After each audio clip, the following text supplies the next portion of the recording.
आप देख रहे हैं न्यूज नाउ 24/7 ताज़ा खबरों के लिए हमारे साथ बने रहें। उत्तर प्रदेश के सीएम योगी आदित्यनाथ ने आज यूपी के पूर्व सीएम और राज्यपाल कल्याण सिंह की जयंती पर उन्हें पुष्पांजलि अर्पित की और कहा, हर व्यक्ति उनकी कार्यकुशलता, उनकी मेहनत और उनकी प्रशासनिक क्षमता का लोहा मानता था।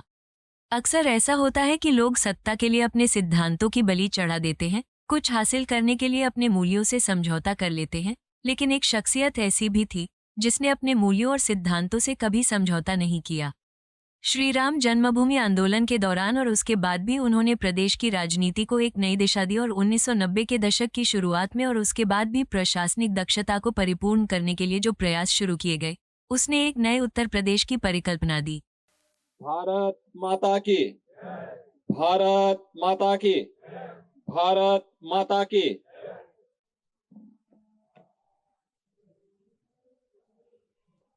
उत्तर प्रदेश के पूर्व मुख्यमंत्री, पूर्व राज्यपाल सरदेव कल्याण सिंह जी के इस पावन जयंती कार्यक्रम में उपस्थित भारतीय जनता पार्टी के प्रदेश के अध्यक्ष चौधरी भूपेंद्र सिंह जी,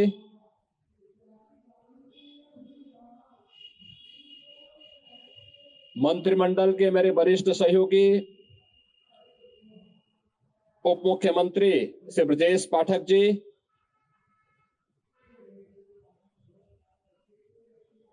केंद्रीय मंत्री श्री BL वर्मा जी, पूर्व प्रदेश अध्यक्ष और प्रदेश सरकार में जल शक्ति मंत्री श्री स्वतंत्र देव सिंह जी,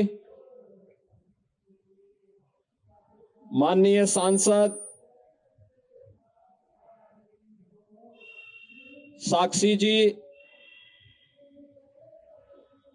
पूर्व सांसद और सरदेव बाबूजी की परंपरा को आगे बढ़ाने वाले श्री राजवीर सिंह राजू भैया, प्रदेश सरकार में मंत्रिमंडल के मेरे सहयोगी श्री संदीप सिंह जी, सभी माननीय जनप्रतिनिधिगण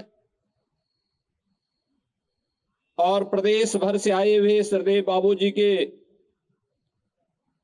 सभी अनुयायी और शुभचिंतकगण, बहन और भाइयों,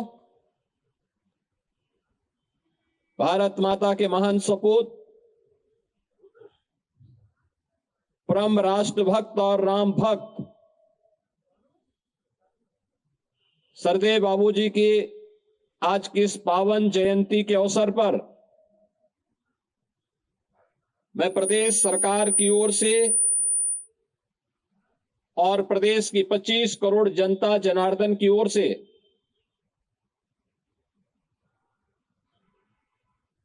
सरदेव बाबूजी की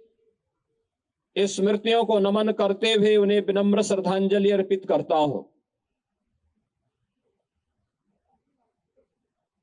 आज ही के दिन 1932 में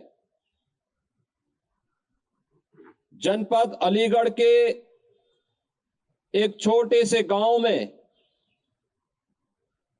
एक सामान्य किसान परिवार में सरदेव बाबूजी का जन्म होता है। बचपन से ही, बाल्यकाल से ही देश की आजादी की लड़ाई को देखने का और ये देश आजाद होगा, स्वतंत्रता के इस बोध और भावी भारत के निर्माण में हमारी क्या भूमिका होगी, इन संस्कारों से उत्प्रोत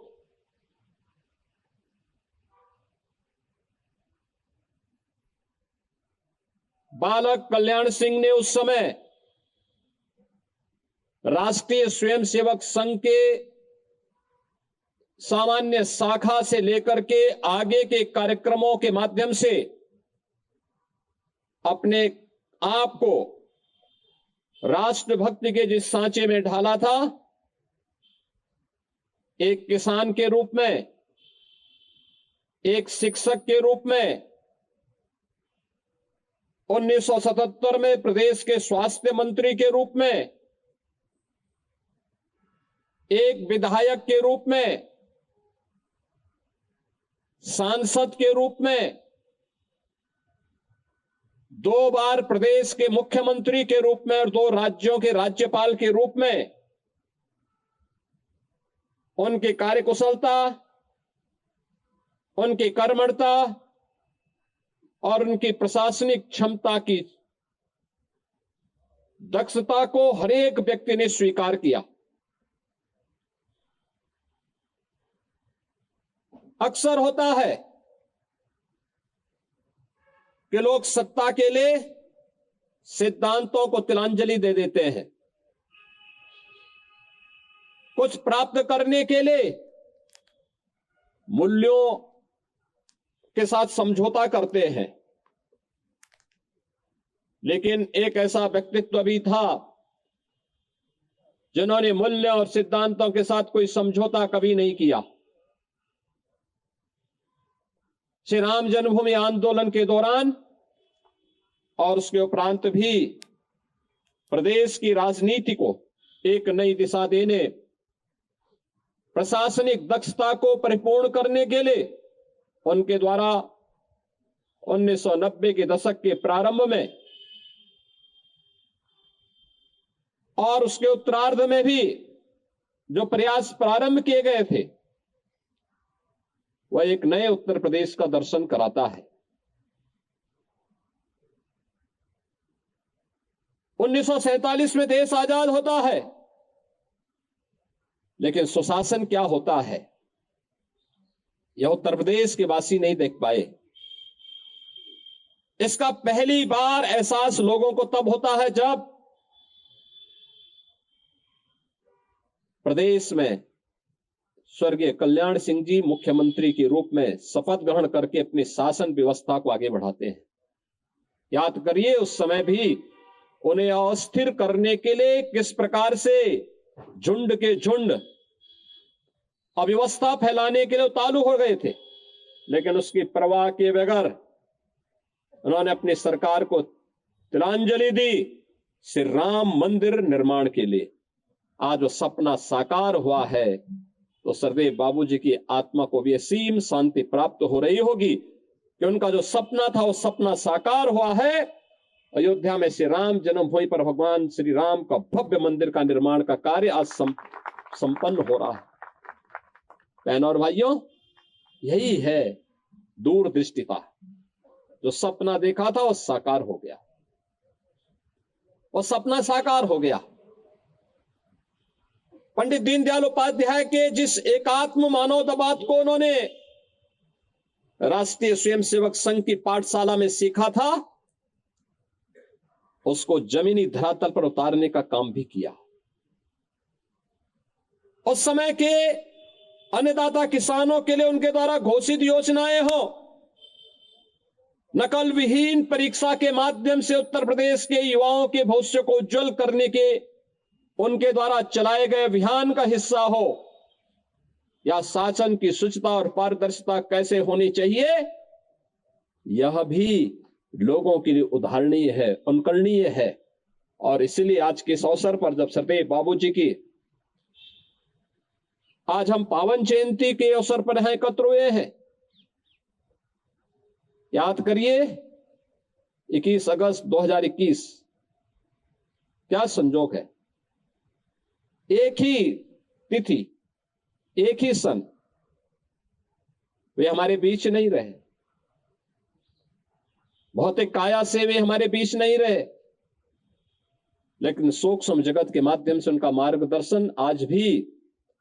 शासन के लिए, प्रशासन के लिए एक पाथेय बना हुआ है, एक मार्गदर्शन का कार्य कर रहा है। जब भी शुचिता की बात होती है,